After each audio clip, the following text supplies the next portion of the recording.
Що ви уявляєте при слові стук? Правильно, звук. Характерний звук, який чуєте, коли стукаєте у двері. Я ж уявляю Миколаївський молодіжний театр, який близько 14 років успішно функціонує в Миколаєві та за його межами. Ми зустрілись та поговорили з акторами цього театру та його засновником Артемом Свістуном. Ви дізнаєтесь відношення акторів до сучасного мистецтва, дізнаєтесь, які образи вони люблять втілювати на сцені, і ще багато цікавого почуєте від них. Артем Свістун створив стук, ще будучи сам студентом. За цей час з театру вийшло декілька поколінь талановитих акторів і хореографів. Ну, стук – это детище, да, как многие говорят, когда создаешь коллектив, это вот рождается организм, особенно это театральный коллектив. Это было в 2001 году, я был еще студентом университета культуры Николаевского филиала, и решили, почему бы в городе Николаеве на базе университета культуры не образовать студенческий театр. Аббревиатура «Студенческий театр университета культуры» «СТУК» вот как бы и послужила созданием этого коллектива.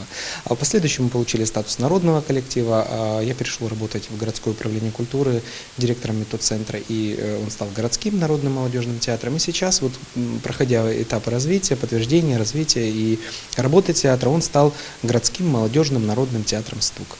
Базируемся мы на базе Николаевского городского дворца культуры и искусств и Николаевский филиал Киевского национального университета культуры и искусств. Очень приятно, что многие студенты и ребята, которые сегодня пришли на Капустник, они выходцы из театра, да, они проходили школу жизни, фестивали, они где-то работают в профессиональных театрах.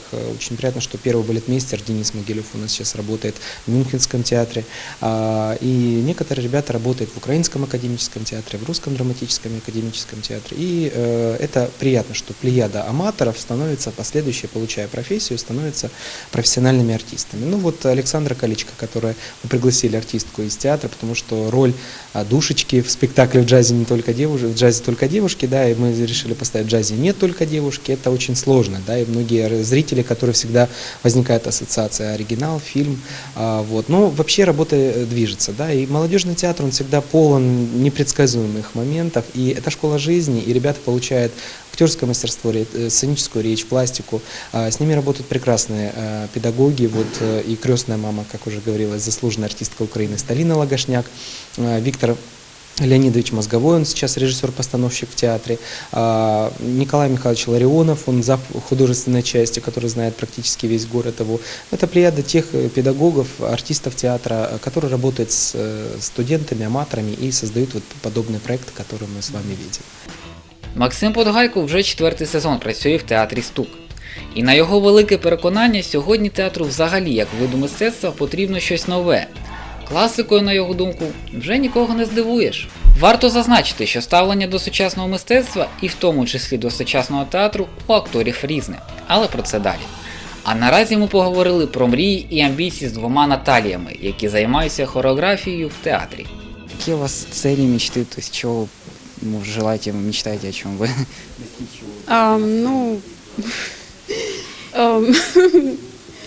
Мы мечтаем попасть на большую сцену, танцевать, развиваться, получать большой опыт, где только можно, так сказать.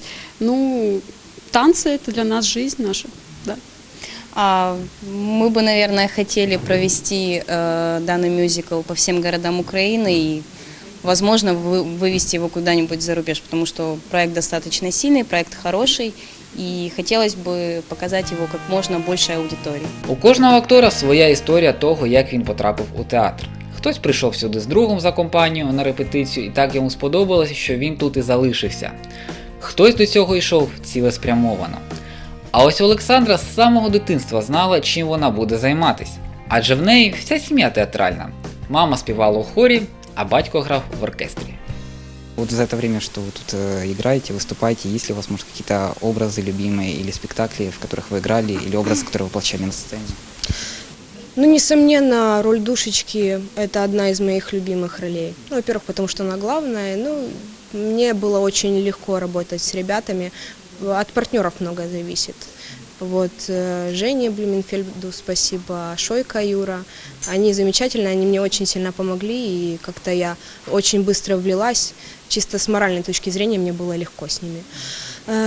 Еще любимая роль в спектакле «Дикарь», роль Марги. Ну, любимая, наверное, потому что я с нее начинала, это трудно забыть. Вот. То есть, когда вы в театр пришли, да, в русский, вот, это роль ваша первая была? Ну, такая из больших, да, это первая роль. Варто зазначити, що ми прийшли не просто на звичайну репетицію, а на так званий капустник. Це така стара традиція в театрі, коли всі актори, які грають в постановці, повністю міняються своїми ролями і грають зовсім інших персонажів. А запрошують на це все подивитись своїх найближчих знайомих і інших акторів театру. Сейчас скажите такой вопрос, вот как по вашему мнению сегодня в современном мире, как бы, да, есть противостояние такой, как бы, массовой культуры и, сказать, высокой культуры, то есть искусство, в том числе литература.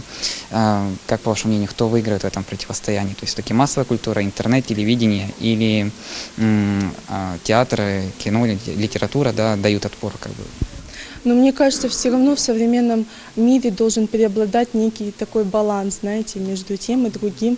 Как бы есть люди, у которых одно получается намного лучше, чем другое. То есть те же там журналисты, я не знаю, масс-медиа, там сценическая культура, то есть именно вот эстрадная и театры. То есть, ну, нужно как человеку для саморазвития нужно знать все, быть обознанным во всем и знать всего по чуть-чуть. І щоб как бы век живи, век учись. А ще нам вдалося поговорити зі справжньою легендою театру, заслуженою артисткою України і хрещеною мамою, як її тут ласкаво називають, театру «Стук», актрисою Сталиною Лагошняк. Я работала сначала в Тернополе, меня пригласили после театрального в Украинском театре. Потом я работала здесь, в нашем Украинском театре. И главный режиссер когда-то Литко, его перевели сюда, и он забрал меня, еще там несколько человек. Хочу сказать, что очень много изменилось. Изменилось то, что сейчас люди все-таки как-то самостоятельно идут в театр, потому что раньше по организациям агитировали, билеты продавали профсоюзам, школы как бы принудительно ходили в театр. Сейчас этого, может быть, и есть, но очень мало. Люди хотят новой жизни, хотят много знать. Они интересуются не только о спектаклях, не только о проблеме материала, который театр показывает, и интересуются жизнью актеров, режиссеров. То есть идет полноценная обоюдная жизнь города и театра, города и актеров, режиссеров. Вот так я би сказала. Отже, як бачимо, Миколаїв багатий абсолютно різноманітними талантами. Але актору, як і будь-якій людині при його діяльності, важлива підтримка зі сторони. В даному випадку підтримка зі сторони глядача. Тож, шановні, ходіть до театру частіше. Повірте, вам сподобається.